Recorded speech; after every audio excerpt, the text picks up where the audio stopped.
Hello everyone and welcome back. Thanks for joining a newbie playing Cities Skylines 2. Today I'm going to go over what I've learned about the game so far, some helpful tips and tricks that I've learned, and hopefully they can help you as well, especially if you're a newbie player like me. If you find any of this information helpful, subscribe and join us. Newbies, come build with us. If you're a veteran, we do appreciate your watching and commenting with any feedback you may have. I'm going to walk you through everything I've done step by step so that you can use these tips, tricks, and techniques if you need them. So, the first thing that I've done, once the game does start, you'll see your main screen with the options on it. You want to go to Paradox Mods.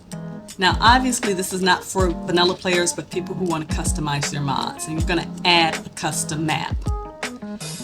If you are choosing a custom map, one of the ways to do this is just to click on Maps. Find your desired map, and then click on My Playlist, and that map should install for you. Now, once that map's installed, you'll notice that it says Remove from Active List in red. This means that the map is installed. You want to click here to your game. Choose your mode. Obviously, you'll notice at the top there's a button that says Default Maps and Custom Maps. You want to click on the Custom Maps. This is where any custom map that you've installed is stored. You want to click on that map. And once you do, you can play that map just as you would any other map.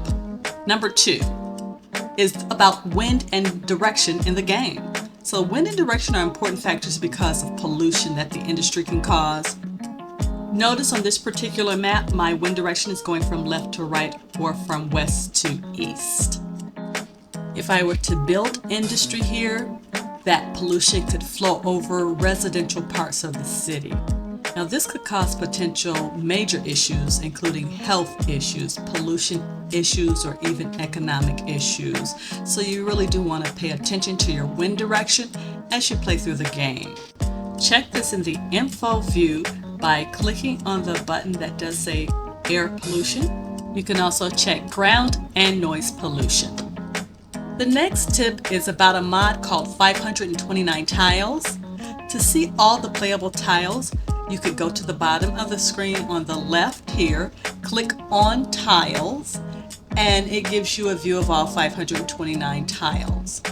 With this mod installed, you can start or play on any purchased tile on the map. This game does allow you to start with 9 tiles at $0. This next tip is about outside connections. You can easily add outside connections whether you're modding or playing in the base vanilla game, and you do that by simply drawing a road or track to the end of the map tiles. So really quickly here, I'm going to add several just so you can get the gist of what I'm doing. 1, 2, great. So if you notice, I'm adding about 5 connections here. And as I zoom into the road connections, you can kind of see what I've added here. So this connection is for Arendelle. This is also for Arendelle, and so is this one. This next connection, however, is for Alkaline Ridge. This is for Alkaline Ridge. And this last one connects to a city called Mata Vista. So roads within a certain distance of each other tend to be for the same city, but if you skip at least 2 dashes here, it will give you a connection to a different city. So you'll notice here, same city, we've skipped some space in between here and you get the different cities. Roads and highways. The next thing you need to know is that most roads have water, sewage, and electricity underneath them, while your highways do not. To add electricity under a road, simply click on Roads, Road Services, and then your lighting. Adding lighting will automatically add electricity to your highway. The way to add electricity to your highway would be to click on the electricity tab and you can manually add electricity to your highway. You can also add water and sewage manually to a highway. To do this, simply go to the water and sewage icon at the bottom of the screen, click on the correct pipe and add it. Speaking of utilities, the next tip is you can import them. You can use existing power lines or you can add your own starting at the edge of the map. Using existing power lines or starting at the edge of the map for utilities is one way to get them early if you cannot afford to build them yourself. Districts. The next tip is about districts. You can create a district inside of a district. If you'll pay attention to the Oak Ridge district created inside of the Olive Pine district, it's really easy. You simply go to your district tool next to your zoning, click on the actual district button to create the district, and I created my first district and then created the second district over that. Tree removal. The next tip was great for me because I finally figured out how to remove a large area of trees. I did not figure this out on my own. I did get this from another video, so shout out and thanks to all those creators who put out these insightful videos. If you've not yet joined us, please do go ahead and subscribe or comment below for engagement. In order to move a large area of trees, you simply click on the tree or vegetation button at the bottom, click vegetation here, then click on the button to add multiple items. Once you've done that, you have the option to go to snapping. You want to turn off the snapping. Then right-click your mouse, move and hold it down as you move in a circular motion, and it'll remove large sections of trees for you. I needed that tip, guys. Using Anarchy changes the color of your chipper. When Anarchy is off, you do have a blue chipper, and when Anarchy is on, you have the orange chipper. First person camera. The next tip is about first person camera. You can simply choose a vehicle if you'd like to get that information. This vehicle is transporting the Rosales family to the Lethal Electronics and the driver is Paul Rosales. It is easiest to choose a vehicle while the game is paused or the vehicle is stopped. At the bottom of the information screen, you will see your installed mod for first-person camera. Now, you do want to make sure that the game is unpaused before you click on first-person camera, as this may not work. Once the game is unpaused, you are following that vehicle, you will click on first person camera and get the driver's view of the city. You can also use the first person mod with people or citizens who are walking.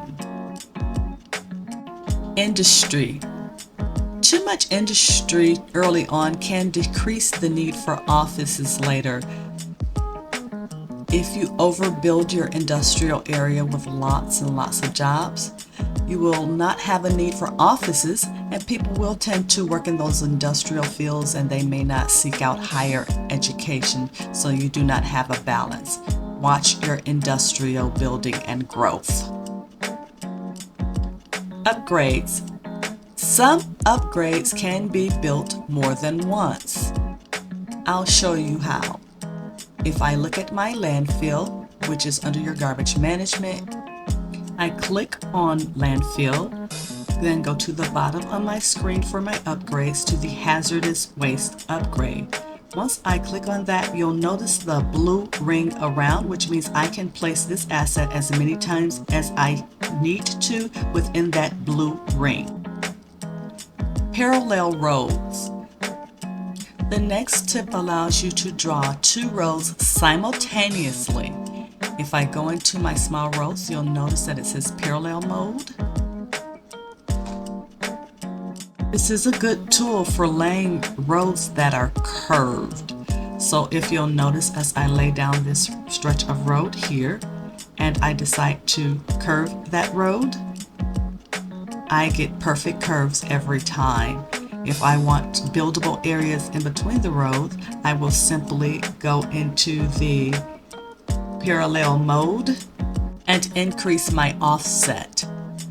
If I take my offset to 12, it will allow me to have a buildable area between these rows as I choose.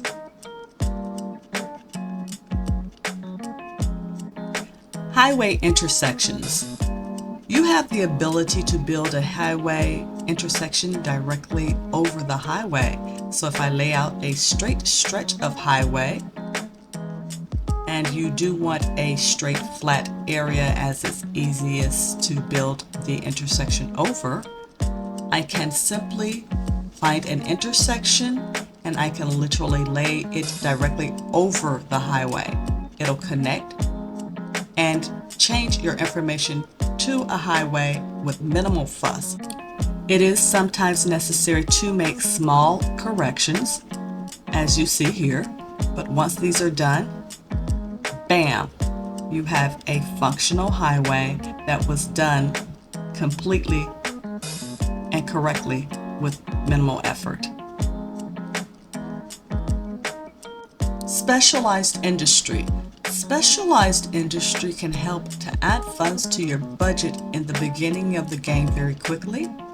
The more specialized industry you have, the more money you can make up front. You can start to build your specialized industries here under your zoning. Last tab will say specialized industry. Do know that your livestock and stone mining required to be placed on any resources, so you can place them often and you can place them early. You may have grain at the beginning, and once again, those will help you to make money in the beginning of the game. The next tip is reducing your service budget in the beginning of the game can help you save money. So when you're first starting a game, if you go into your budgets, you can go under services, choose the budget of the service that you like, and reduce that budget.